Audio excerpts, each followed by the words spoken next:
That's the bit that surprised me when I saw the news about Deontay Wilder. Obviously, we saw Alexander Usyk sign with them, what, about a month ago now. Yeah. Now Deontay Wilder is, and there's rumours, you mentioned him there, that Devin Haney's also about to ink a deal with them as well. So they've gone from event handlers or organisers to now saying they want a bit more of that pie, and now they're promoters as well, which is going to be interesting. You know, he says there that he feels sorry for Tyson Fury, but don't you feel like, and this isn't a dig at them, because look, all boxers, go and get your worth. If there's money on the table, go and get it. But don't you feel like they're part of the problem as to why a lot of these heavyweights have stalled in the last 12 months? Everyone seems to be waiting for their money now, as opposed to fighting for decent money. Everyone's now seeing the money on the table and like, okay, we're not going to fight because they're offering a ridiculous amount of money and we want that.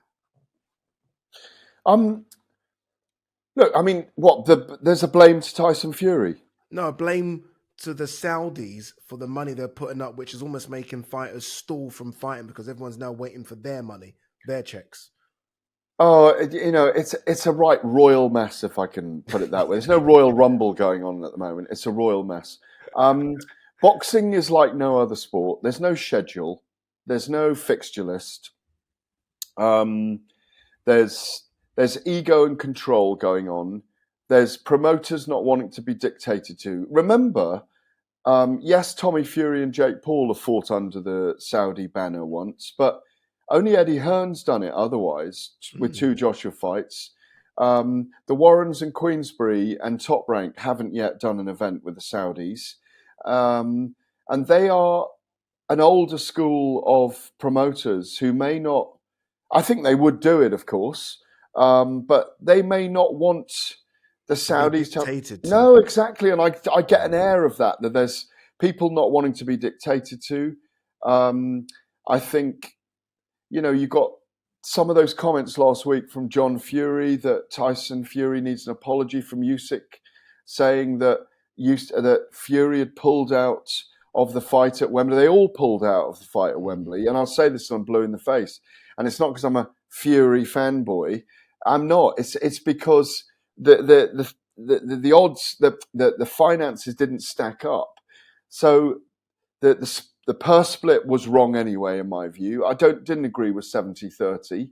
You know, I think we discussed that at the time. Yes, if Fury could get it, good for him, but not really in full terms. I don't think Usyk should have agreed to that personally. I think there were talks going on with the Saudis in the background at the time. He knew he could get more money there, and he had an option in the summer, which he's going to do on August the 26th, which is to face Daniel Dubois in Poland. The problem still is who's Anthony Joshua facing in the summer. It doesn't look like Wilder's going to face anyone. And who is Tyson Fury going to face in the late summer? We still don't know. It's such a peculiar situation. It is. I spoke to one of Dillian White's team. They were at the Haringey Box Cup, and they said we're a million miles away in terms of what Dillian White wants and what 258 and AJ are offering. A million miles away, by the way, like a few £1 million, put it that way.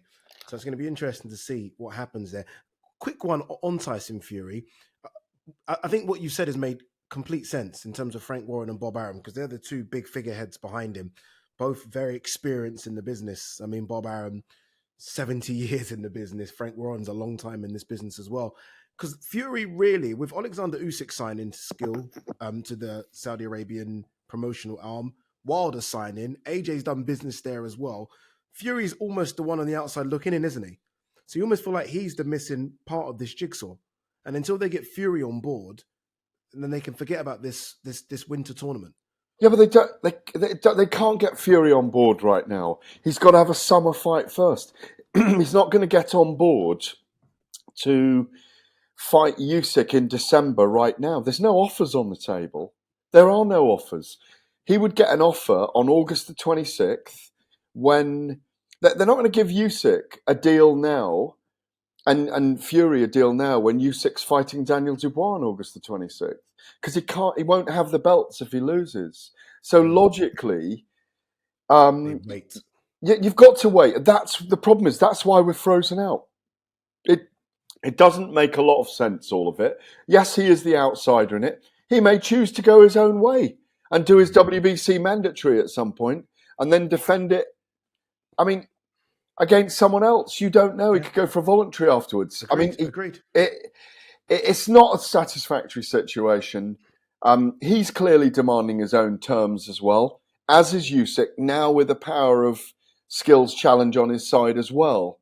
In some ways, the plot thickens. You know, the hole gets dug deeper every day. How long does it go? Like me and you, obviously you spoke to George Warren. I was there. I was lucky to listen into the conversation for Boxing Social. You did ask him, does Fury fight twice this year? And he said yes. How long do we have to wait till the answer turns into no and it's only once this year? Like surely if Fury's going to fight in August or even September, it needs to be done now. Like we've got long to go. They're looking at September the 2nd, which gives him July and August to fight. So he's back now from that world tour, that speaking tour and visit tour. Where are we with we've got 10 days left in June. I suspect he goes into an 8-week camp at the beginning of July.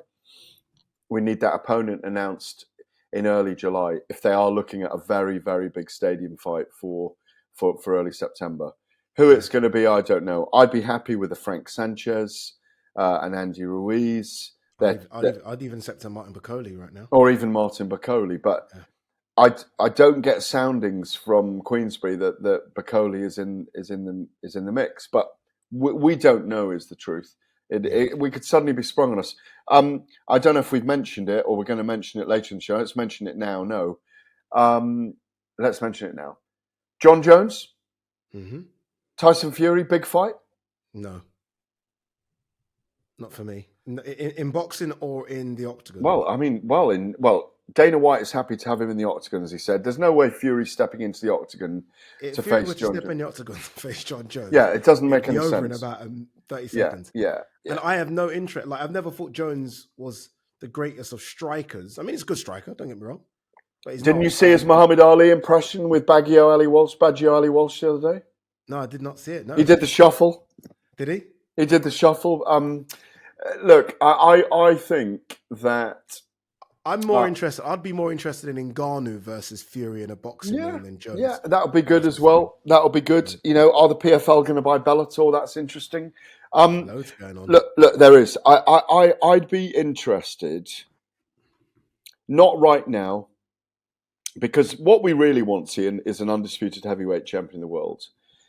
If he did fight John Jones or Francis Ngannou, yeah, it would be a lot of fun. A lot of people would tune in. It would make money. But bottom line is it's not the right way for heavyweight boxing to go right now, because it's not like he's just beaten Usyk and he's the undisputed heavyweight champion. Yes, he's the number one in almost everybody's eyes. A lot of people think that Usyk would beat him. A lot of people think it would be a close fight, and they're entitled to that view, and I don't dispute it either. But this isn't the time to be having sideshows. This is a time to work towards getting the undisputed title, which is why we talk about it in a round the houses way, in a very frustrated way, virtually week after week after week, Eddie, because there's no resolution right now. Indeed, I think it would be a disgrace, considering the backlog of heavyweights that are waiting for an opportunity for him to fight John Jones or Francis Ngannou, when there are heavyweights out there that would take, let's be honest, they'll take 6 figures to fight him. They're not asking for millions. I know for a fact that some heavyweights will take 6 figures to get the opportunity to fight Tyson Fury at Wembley Stadium.